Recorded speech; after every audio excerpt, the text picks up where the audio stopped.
Hey guys, this is Pablo with Meditation Amsterdam. In the last video, I was talking about why it is important to become fluid in the language of the mind so that we don't get distracted, hypnotized, and bamboozled by the content of the mind. And we instead use that content to propel our self-cultivation and our spiritual growth.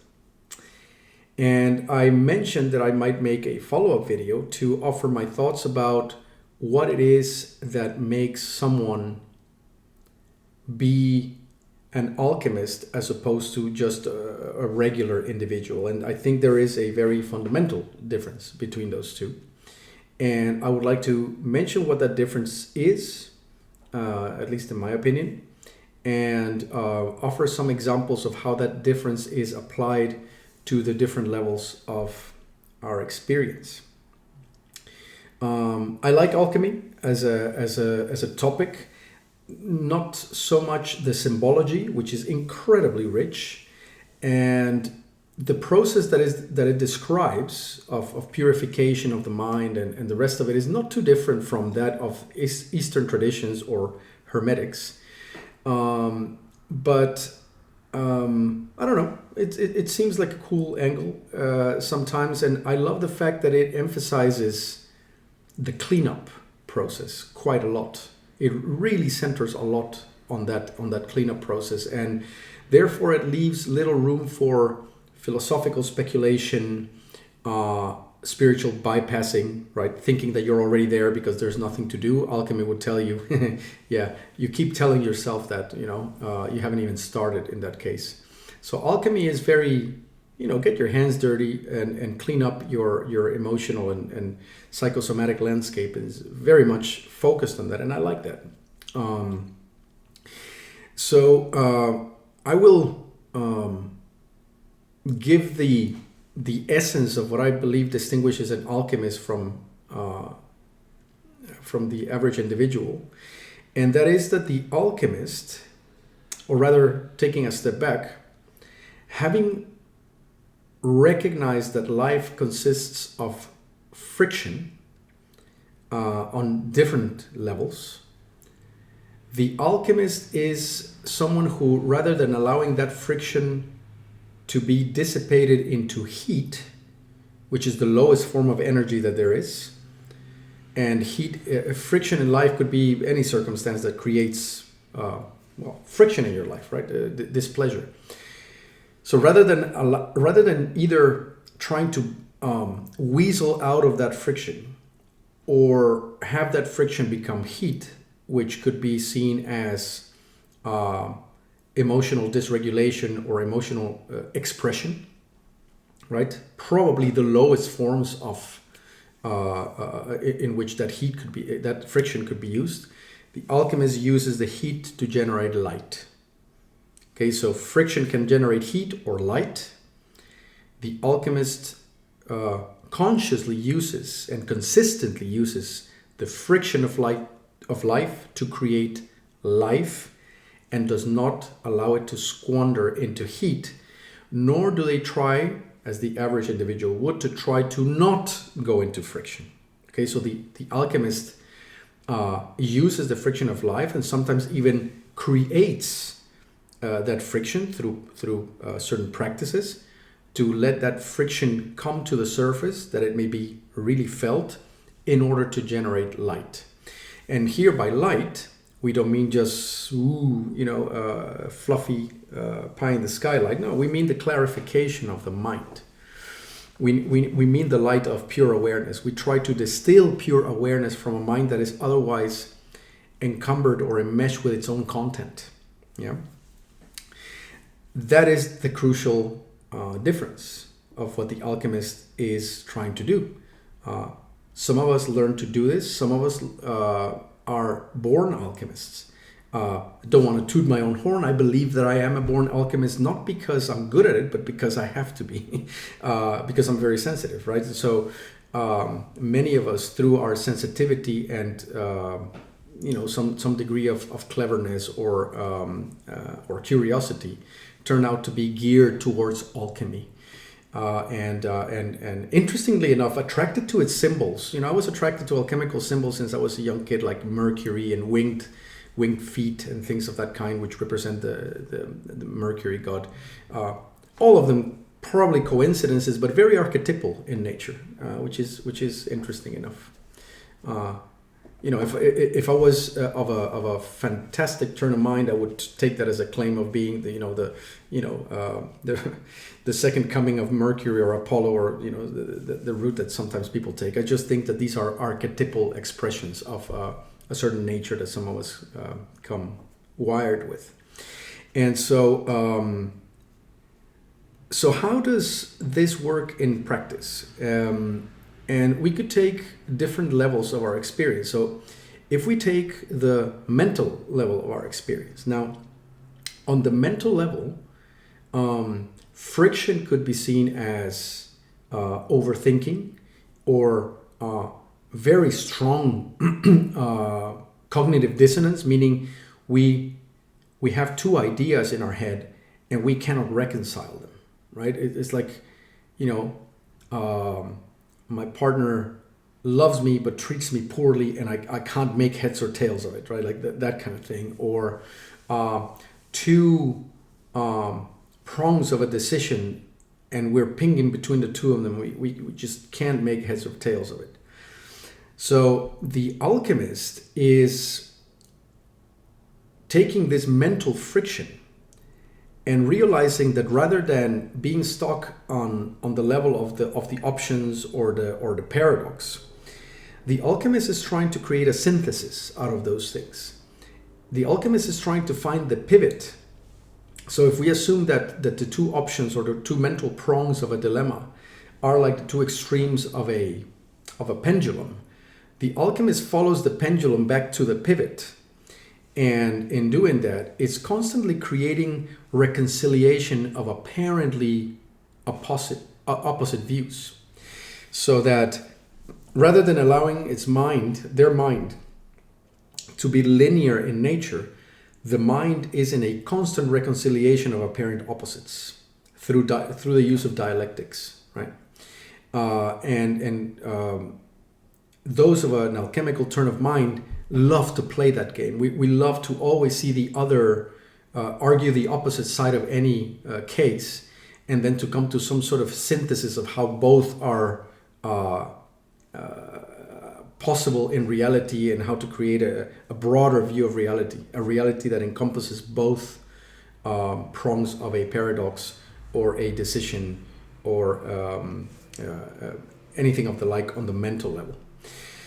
On the emotional level, the alchemist uses emotional discomfort to open up their psychosomatic system. Okay, so emotional discomfort, most people would try to get away from emotional discomfort, or they would express it in bouts of anger or crying or yelling, or we would start to blame other people for the kind of things that are happening to us, or become resentful at life, all those kind of unskillful responses. But the alchemist feels the pain and notices that the pain is allowing them a unique opportunity to feel into parts of their psychosomatic system that would otherwise be off limits, or very fuzzy and unclear, and most likely also closed. Yeah. So when the emotional discomfort comes, the alchemist, having trained for this is, of course, like I always say, these are trainable skills. The alchemist would ride that wave and go, well, how much can I use this pain to open up to it? How much can I open up to this pain that it may clear what are psychosomatic knots? If there were no kinks in the hose, that pain would flow right through, but it's not flowing through. It's getting stuck. And the fact that it's getting stuck means that feeling the pain is a great opportunity to get this kink in the hose unstuck. It could be in the throat, it could be near the heart, it could be anywhere in your central channel, and perhaps other parts of your body as well. Yeah. So, and rather than waiting for life to throw at you things that will cause pain, a proactive alchemist would use certain techniques to elicit that discomfort actively, such as meditation, for example, which gets you into overthinking and bringing all memories to the foreground, self-inquiry. You could do what yogis call tapas, which literally stands for heat, but I think friction is an even better description in this context, in which you delay gratification, right? You notice a habit of distraction or escape, and when you feel the urge to engage in the habit, you sit it out, and that creates a lot of friction in the system, right? You start to really want to crawl out of your own skin because something is eating at you, and the alchemist uses that information to go into, okay, what's eating at me and where, and what does it feel like it, and can I surrender to that? Can I let it cook? Can I let it cook me? Right? I think cook me is probably one of the best analysis. Is the alchemical cauldron. So for alchemists, the body is the cauldron, or the pot in which things are cooked and transformed, and alchemically transformed indeed. And so that's another excellent bridge. So we talked about the alchemical process on a mental level. We talked about emotion, but the body plays the crucial role in that the alchemist is not a disembodied, non-dual Neo-Advaita guy, or he's not also just trying to think his way out of problems. The alchemist knows that the vehicle for transformation is the body. So the alchemist is a tantric in essence. It uses the body, he or she uses the body as the alchemical vehicle, or the alchemical cauldron, in which heat or rather friction is sustained, and the elements of content and awareness are combined to elicit that transformation. I got a comment about my ring the other day. I don't know if you can see it too closely there. I'll give you a little, it's an alchemical symbol, and it's the acronym for the word vitriol, and in Latin it stands for visita interiora terra, rectificando invenies occultum lapidem, which means visit the inner lands, or reside in your interior landscape, rectify it or set it straight, and in doing so you will discover the philosopher's stone. Right? So that's the essence of it, and these symbols that you see is crude elements becoming masculine and feminine, and that eventually becoming pure awareness and content in the mind, going into the alchemical cauldron, and eventually what comes out is the philosopher's stone, right? Through that process. It's a beautiful process, a beautiful description. They used obscure symbology to throw off the scent of people who might have seen alchemy as some sort of witchcraft or whatever, and they were pretending that they were trying to convert base metals into gold.